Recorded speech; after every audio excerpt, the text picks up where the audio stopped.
It's not so long ago that India was one of the fastest growing economies, not only in Asia but in the world. However, over the past year or so, it's been dancing to a slower beat. The latest figures released on Friday showed that over April to June this year, India's economy had expanded by 5.5%, and while it's a slight improvement, economic growth remains close to a three-year low. Compared to more advanced economies such as Germany, Japan and the US, India's growth may seem strong. Other fast-growing economies like China have also seen the brakes on. But it's a far cry from India's recent ambitions of 10% growth. So what does this mean to India Inc? We asked leaders from the business community for their reaction. We should not read too much into quarterly numbers because you have to see a trend. And the trend which was going down, it has stabilized, I would say. In the last quarter, we saw a number of 5.3. The expectations were in the range of 5 to 5.3, but it has beaten the expectations marginally. So I think to say that the economy is on a rebound, I think it's too premature for us to judge that. I think it's an extremely low growth rate. Clearly, India has the potential to grow much faster despite the global slowdown. I think 8 to 9% is quite achievable in India. The reason we are not getting to 8 to 9% and are at a much lower level over the last couple of quarters now at between 5 and 6% is that our reform process has not gone forward. It has been hampered by political infighting, both within the coalition and between the government and the opposition, and also because we have not taken some of the steps that could help accelerate growth. If you look at the first 500 big projects, more than 250 odd are held up because of some reasons or the other. These are infrastructure, manufacturing projects. Now we need these to be sort of implemented. We can announce in the next 30 days that there could be implementation of the 50 largest projects. I think that's critical. So we need to see implementation on the ground of projects as we go forward.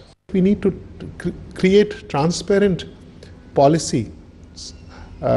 We've had one corruption issue after another which have emanated and eroded the credibility of the nation.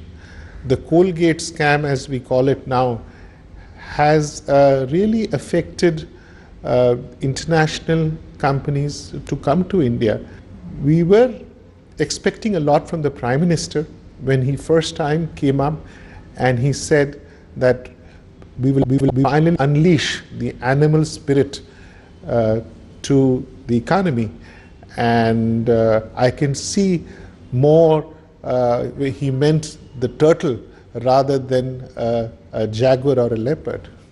Manufacturing, a key contributor to India's economy, has become one major cause of worry.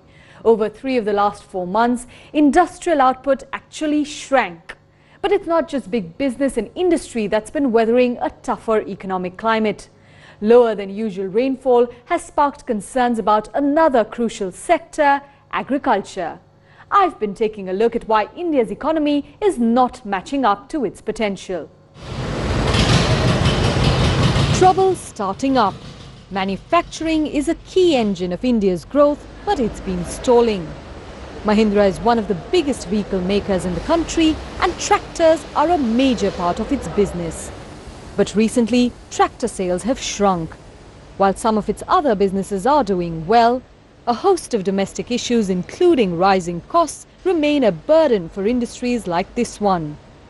Right now in India, there are many problems that we see today in land acquisition and development and growth of industry. The issues that we are seeing today in terms of labor unrest in various parts, which is obviously making us very cautious and concerned for future.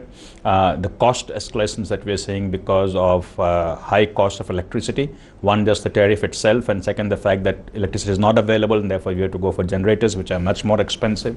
The increasing logistic cost within the country, which are having a toll on us. So if you look at overall, to remain competitive in manufacturing is becoming more and more difficult. Given India's economic condition currently, what is it that you would like to see the government do to boost manufacturing in India? One of the concerns that keeps coming up for us is uncertainty that we see in policies. We are not sure whether there will be a diesel vehicle tax or whether there will be diesel price increase.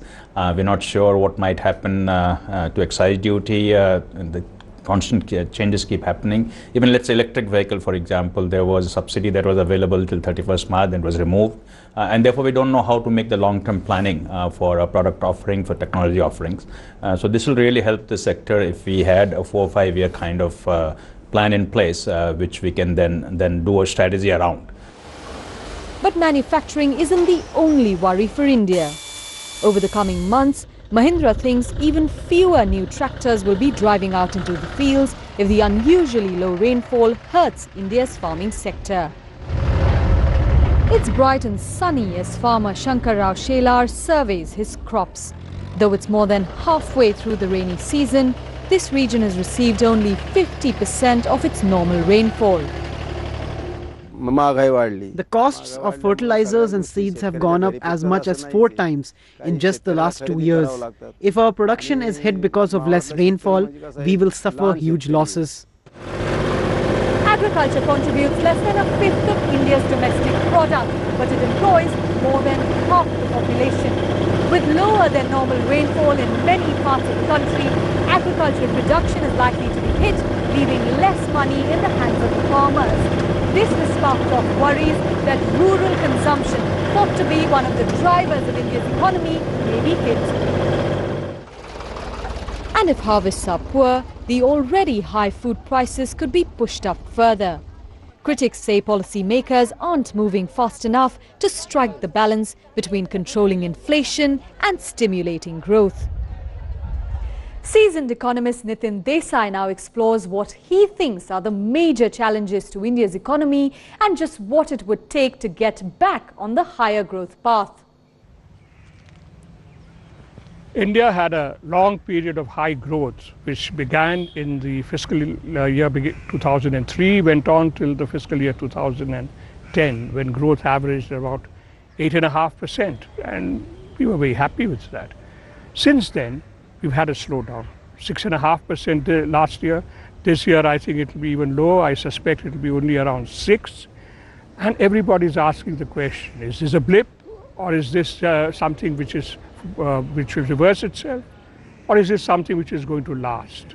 And I think the answer to that depends on understanding in what way conditions now differ from what conditions were like during the high growth period.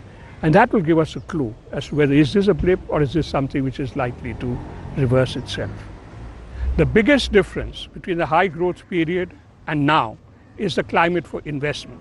If you look at the numbers, the rate of fixed investment has fallen from the peak of around nearly 33% to around 29.5%. That's a 3.5% drop, and there is a growth price which has to be paid. But the other factor which matters is that now investment has to go into manufacturing, which is much more demanding of capital, and there will be a growth price.